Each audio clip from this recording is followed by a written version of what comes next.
Assalamualaikum warahmatullahi wabarakatuh. Jumpa lagi dengan saya Abdul Muiz Daeng Pawero dalam Angga Suara Channel. Dalam beberapa kesempatan ada beberapa mahasiswa yang bertemu dengan saya, yang dimana mereka mendiskusikan terkait dengan judul penelitian yang akan mereka lakukan, yang dalam hal ini penelitian skripsi, gitu ya. Jadi mereka memperlihatkan judul ke saya, dan ketika saya melihat judul skripsi tersebut itu sudah banyak ya yang diteliti oleh peneliti-peneliti terdahulu atau peneliti-peneliti yang sebelumnya. Dan setelah saya melihat itu sebenarnya judul skripsi itu hanya merupakan pengulangan judul saja, dan sudah banyak yang diteliti oleh peneliti-peneliti sebelumnya atau mahasiswa-mahasiswa yang juga dalam tahap menyelesaikan tugas akhir. Dalam hal ini saya akan menyampaikan beberapa hal terkait dengan penelitian ya, khususnya penelitian skripsi, khususnya adik-adik mahasiswa yang nanti akan melakukan penelitian skripsi. Tentu dalam melakukan penelitian ada beberapa hal yang harus kita pahami ya. Yang pertama adalah dunia akademik itu bukan sekedar penyalur ya, atau distributor pengetahuan. Jadi pengetahuan yang sudah ada itu kita distribusikan kembali ya, atau transformasi pengetahuan atau mengulang kembali pengetahuan seperti itu. Tetapi dunia perguruan tinggi itu atau dunia akademik itu pada hakikatnya adalah produsen pengetahuan. Jadi di dunia perguruan tinggi, khususnya adik-adik mahasiswa yang akan menyelesaikan tugas akhir, itu yang harus dipahami bahwa adik-adik mahasiswa ini adalah produsen pengetahuan. Jadi bagaimana supaya hasil penelitian kalian atau hasil penelitian skripsi yang kalian lakukan itu bisa memberikan sumbangsi pengetahuan yang diharapkan, pengetahuan yang baru. Memang dunia sekarang ini apa yang tidak baru begitu ya, apa yang baru begitu, semuanya sudah ada pengetahuan-pengetahuan itu begitu. Nah, akan tetapi sebisa mungkin ketika kita melakukan penelitian, sebisa mungkin kita melakukan penelitian itu penelitian yang memang betul-betul baru begitu, yang belum pernah diteliti oleh peneliti-peneliti sebelumnya, seperti itu teman-teman sekalian. Nah, lalu apa yang harus kita lakukan untuk membuat atau untuk menyusun skripsi atau penelitian yang betul-betul mutakhir atau betul-betul baru begitu. Nah, waktu beberapa mahasiswa berdiskusi dengan saya, itu ketika mereka memperlihatkan judul, saya melihat judul itu sudah banyak yang meneliti tentang itu. Saya kemudian bertanya ke mereka terkait dengan situasi dan kondisi sekolah tempat di mana mereka akan melakukan penelitian, dan banyak hal-hal unik yang mereka ceritakan. Contoh misalnya ada sekolah yang sekolah itu di lingkungan mayoritas non-muslim misalnya, dan pemimpinnya adalah pemimpin muslim, tetapi seorang pemimpin ini walaupun pemimpin muslim itu bisa memajukan sekolah yang lingkungannya itu di tengah-tengah mayoritas non-muslim. Nah, itu hal-hal seperti itu yang menurut saya menarik untuk diangkat sebagai judul skripsi seperti itu. Jadi SDM-nya non-muslim, lalu kemudian lingkungan sekolah itu juga berada di lingkungan non-muslim, tapi kepala sekolah ini adalah kepala sekolah muslim yang taat beragama, dan menurut si mahasiswa tersebut, kepala sekolah ini menerapkan nilai-nilai Islam di dalam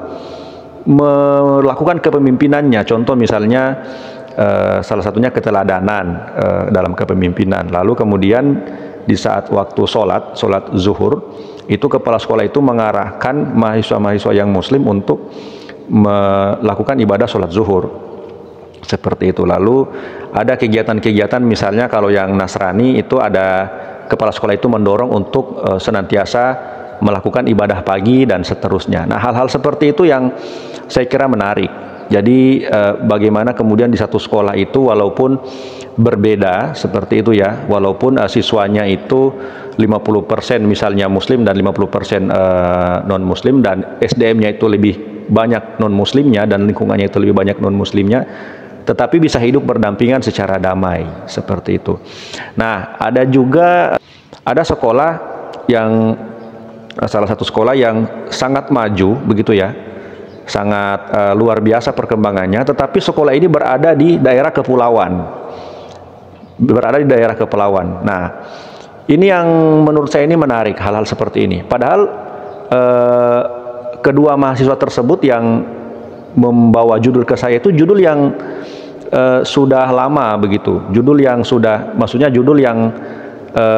sudah diteliti oleh peneliti-peneliti sebelumnya. Nah, tetapi mereka tidak melihat hal-hal yang unik. Ketika saya tanyakan tadi, mereka tidak melihat itu.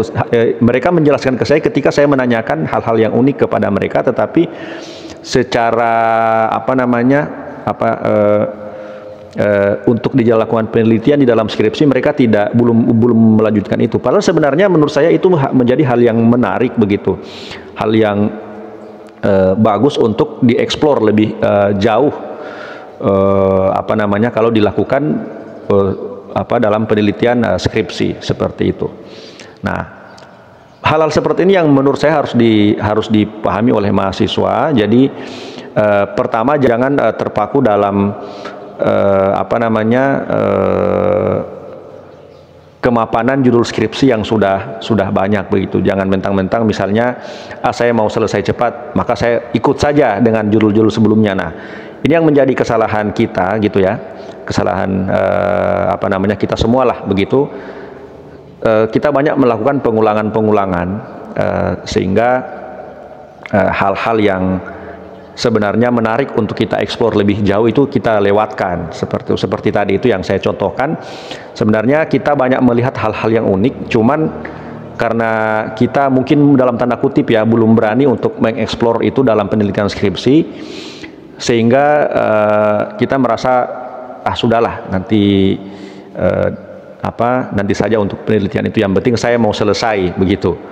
Saya penelitiannya yang biasa-biasa saja, yang umum-umum saja, yang seperti kebanyakan orang begitu, yang penting selesai. Nah, padahal kalau kita mau melihat keunikan di lokasi penelitian, sebenarnya banyak hal-hal yang unik yang bisa kita eksplor dalam penelitian, dan hasil penelitian itu dapat memberikan sumbangsih keilmuan yang besar dan bahkan bisa menjadi produsen pengetahuan yang betul-betul pengetahuan yang baru begitu.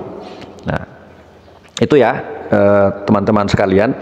Nah, jadi yang pertama, banyak melihat realitas, banyak melihat realitas di lokasi penelitian atau konteks yang terjadi di lokasi penelitian, atau hal-hal yang unik yang terjadi di lokasi penelitian. Nah, jadi itu yang pertama. Terus yang kedua adalah perbanyak membaca isu-isu terkini terkait dengan, kalau misalnya di program studi manajemen pendidikan Islam, perbanyak baca isu-isu terkini terkait dengan manajemen pendidikan Islam. Artinya banyak membaca isu-isu yang relevan terkait dengan bidang keilmuan kalian. Contoh misalnya kalau bidang keilmuan MPI, banyak membaca isu-isu terkini terkait dengan MPI begitu. Kalau di bidang pendidikan agama Islam atau PAI, banyak membaca isu-isu terkini terkait dengan PAI. Kalau di bidang yang lain misalnya PIAUD atau TBI atau PBA dan seterusnya, atau program-program studi umum yang lain, silakan baca referensi-referensi yang mutakhir, yang terbaru terkait dengan bidang keilmuan yang kalian tekuni. Nah, sehingga itu akan menjadi sumber inspirasi bagi kalian ketika kalian akan melakukan penyusunan skripsi seperti itu. Nah, jadi ada dua hal itu yang saya kira penting untuk kita jadikan bekal ya. Sekali lagi, yang pertama adalah banyak melihat realitas unik yang ada di lapangan gitu. Yang kedua adalah perbanyak membaca isu-isu terkini atau perkembangan terkini. Jadi selain teori ya, selain teori yang harus kalian baca, itu juga isu-isu terkini terkait dengan manajemen pendidikan Islam atau bidang keilmuan apapun yang kalian tekuni kalau di program studi manajemen pendidikan Islam di institusi terkini terkait dengan MPI. Tapi kalau di dalam program studi yang lain tentu program studi yang kalian tekuni atau bidang keilmuan yang kalian tekuni, sehingga itu akan menjadikan kalian memiliki pengetahuan yang mumpuni terkait dengan apa yang nanti akan kalian teliti. Seperti itu. Jadi itu dua hal atau dua rumus itu yang perlu kalian lakukan. Jadi melihat realitas sebanyak mungkin di lapangan dan melihat hal-hal yang unik yang nanti akan kalian eksplor dalam penelitian. Terus yang kedua, membaca teori sekaligus juga isu-isu terkini atau isu-isu mutakhir terkait dengan keilmuan atau bidang keahlian yang kalian tekuni. Seperti itu. Nah, dalam pertemuan selanjutnya, teman-teman sekalian, setelah kalian melakukan itu, saya akan mendiskusikan terkait dengan inspirasi judul skripsi yang mungkin kalian bisa jadikan referensi ya untuk melakukan penelitian. Baik teman-teman sekalian, itu saja yang dapat saya sampaikan karena videonya terputus. Insya Allah kita akan bertemu lagi di pertemuan berikutnya tentang inspirasi judul skripsi yang nantinya akan saya bahas, yang mudah-mudahan inspirasi judul skripsi tersebut dapat memberikan referensi kepada kalian untuk menyusun penelitian atau skripsi, yang dimana penelitian atau skripsi yang akan kalian susun dapat memberikan sumbangsi pengetahuan yang besar, yang signifikan untuk perkembangan pengetahuan, dan khususnya dapat memberi kontribusi di lokasi penelitian maupun di kampus tercinta. Demikian teman-teman sekalian, saya akhiri. Wallahul muwaffiq ila aqwamit thoriq. Wassalamualaikum warahmatullahi wabarakatuh.